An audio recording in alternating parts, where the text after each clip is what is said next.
Welcome to this edition of Parking Talks. We will be continuing the discussion on parking guidance. Last week we heard from Park Assist and Yellow & Co, and this week Dale from Indect and Jussi from Portier will be joining us. Jussi, perhaps you can begin by explaining how parking guidance can improve the customer experience. Well, I'd say that parking is never the primary purpose for anybody. They are always going somewhere else, and thus the parking should obviously be as effortless as possible. With Portier solutions, we can create an all-inclusive experiences, which means to us at least that the user can obtain relevant information, for example, using our wayfinding tools when they are still at home and planning their journey. And of course, when they are approaching their destination, they will get more refined and accurate information via the displays and the indicators. And of course, on the onset of their return journey, they can use the vehicle locator to find their car if they have, for some reason, forgot where they park. Dale, we have heard about the benefits from parking guidance from Jussi, Joe and Max, but what evidence is there? There's been a number of studies now that have shown that people find a space between 20 to 40% faster in a garage that has a parking guidance system. And so, and that also works for when people are leaving the garage. So, obviously, as part of your journeys to the destination and home, when you come out of the shopping mall or the airport, if you're using some of our camera-based parking guidance systems, you might have the opportunity on an app or a kiosk or when you pay via the payment machine to see where your car is actually located. Maybe you've been away on a flight, you've forgotten where the car is, so now you can find your car, get guidance back to the car, and then when you go to leave the garage, again, because there's no traffic, there's no congestion in the garage, you can quickly exit the garage. And so again, the same studies that have shown it's faster to find a space, we've also seen that the garages are much more efficient, doing an extra 10 to 15% more vehicle entry and exits per hour and per day, because it allows the traffic to come in, clear the entry and exit points and go directly to where the parking is available. So you see serious reduction in traffic in the garage, and it just makes it a much smoother, faster experience for people. And a lot of the feedback we get is, and even personally standing in really what were busy garages before, just seeing how the traffic's now parked, and now we're using all of the spaces that are available. So previously where people would drive around a circle and were frustrated and said, the garage is full, and the operator would know that 10 or 15% of the spaces were actually empty, but they might have been in the basement or on the rooftop. Now the customers can find those spaces without any trouble. So significantly faster travel times, taking all of the stress and all of the needless circulation out of the trip. It's good to know that the results of parking guidance can be quantified. Jussi, can you share some examples of facilities that have been transformed by parking guidance systems? I think there are so many great examples for parking guidance systems, and it's actually quite funny how guidance can benefit very different user requirements and use cases. For example, Helsinki Airport has about 7,000 Portier space-specific park sensors, which have overall smoothened the customer journeys for basically every customer group. And at the same time, it has actually made it much more effective for those frequent passengers who are not wasting any time for finding their parking space. And at the same time, airport is of course getting higher revenues because effective parking guidance means that they will be able to better utilize the capacity they have. And then we have a great example at T1 Mall in Tallinn. There the guidance combined with the locate your vehicle functionality has really been a killer for the customers, and at the same time it's been eliminating quite a bit of traffic problems at the peak hours. And lastly, we have some nice examples for park and ride applications where effective guidance actually boosts public transport, which obviously then saves the environment. And overall, if you think about park and ride application, I think it's a great way to share parking spaces and make them into a more effective use. And Dale, can you tell us where you have seen a successful parking guidance system in action? So when I think of examples of really successful PGS installations, I go with the first big site we were involved in the USA, which was Dallas-Fort Worth Airport. And we've done 3 terminals there now with parking guidance, with single space parking guidance. But I always think of Terminal A. It was our first big project. It's about a 7,000 space garage. And when we still take people there to have a look at the installation, it's some of it is 7 years old now, but it's often used as a demonstration site by us, and because we can take people to a terminal that doesn't have parking guidance in it, and you can see a typical parking garage where everybody's on the first level, they're all driving around in a circle looking for a space. It's quite hectic.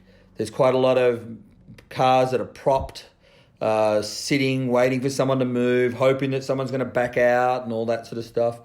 Then we go from one of those terminals to Terminal A, and we go to the main entry where everybody comes in. And at the main entry, they make a decision about coming into that level or going up or down it's on level 3, so they can go up to level 5 or down to level 1. And of course, typically level 1 and level 5 were half empty all the time, and level 3 had crazy traffic on it. But now when you go there, you can, on a Wednesday, which is the busiest day of the week, you can stand with customers or with people just generally in the middle of the drive there, and there's no traffic at all. It's gone because people come in, they know the system really well now, and they know when it says, level 3 is full, and they know, and they can see level 4 has 100 spaces. They just come in and get straight on the ramp and go straight up there. They don't go on to level 3 anymore at all. So we see also on a Wednesday now that the whole garage is full. They really maximise all their spaces. People are parking on the rooftop and in the basement area all the time because that's where the spaces are available. And the other big change that happened there was 1 hour parking, and it's right up on the terminal. It's the best parking in the building.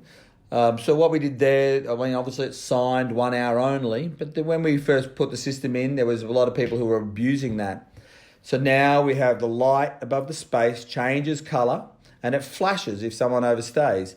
So imagine you're walking back, you've been away for the day, you've come back, and you walk along, and that whole row is empty pretty much where the 1 hour parking is. It runs at about 20 to 30% occupancy, and your car is sitting there with a light flashing above it.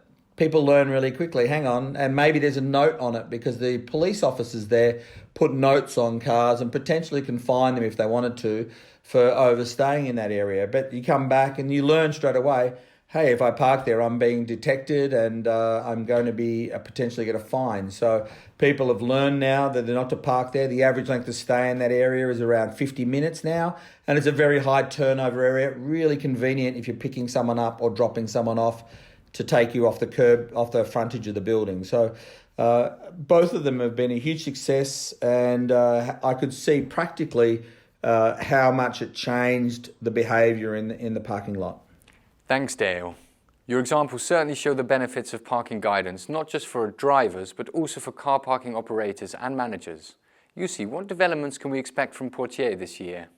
For this year, we will continue to fine-tune our Portier Vision camera-based guidance system, and of course at the same time our host guidance platform, which is the only platform that is capable of seamlessly integrating different guidance technologies.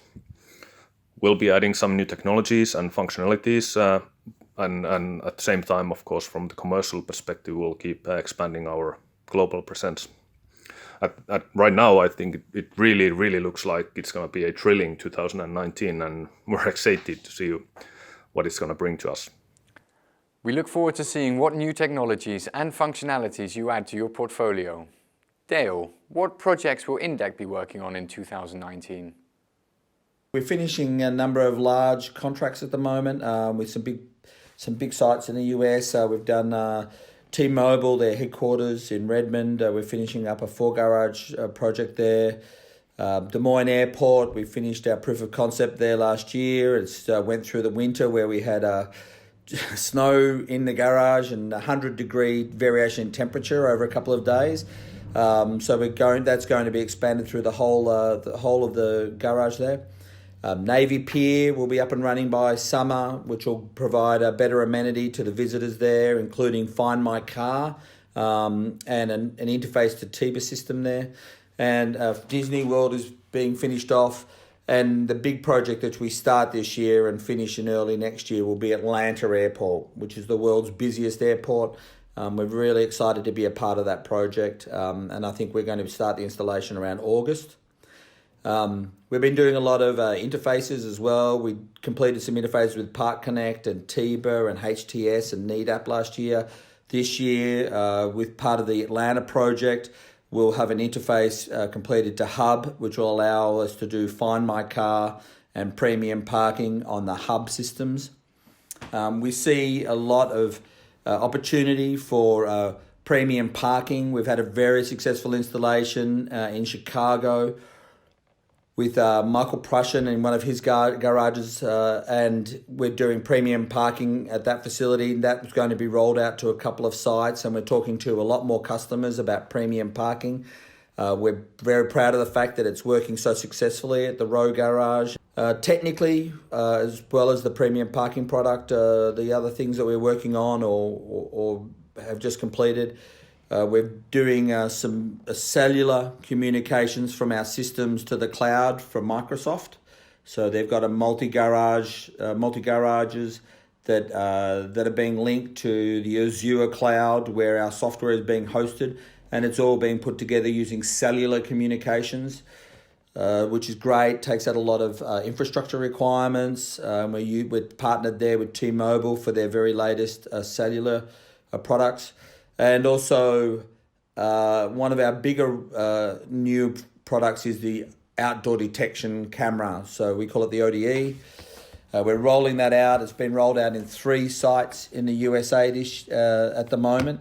One in Milwaukee, one in Colorado, and one in Houston. And that's what's interesting about that is it's not just being used for counting, although that's an option, but we can also zoom the camera in and read the vehicle's license plates. So that's also going to be rolled out. The big install will be the rooftop of the Atlanta Airport project, where we're going to do Find My Car and possibly premium parking that's inclusive of the rooftop areas. It's great to hear that you have such exciting projects ahead. And thank you, Dale, Jussi, Joe, and Max for sharing your insight into the positive impact that parking guidance systems can have on a parking facility. And don't forget that you can read the interviews in full soon on parking-net.com. If you would like to join the discussion or have any topics you'd like to see, email us at editor@parking-net.com. Thanks for tuning in, and see you for our next edition of Parking Talks.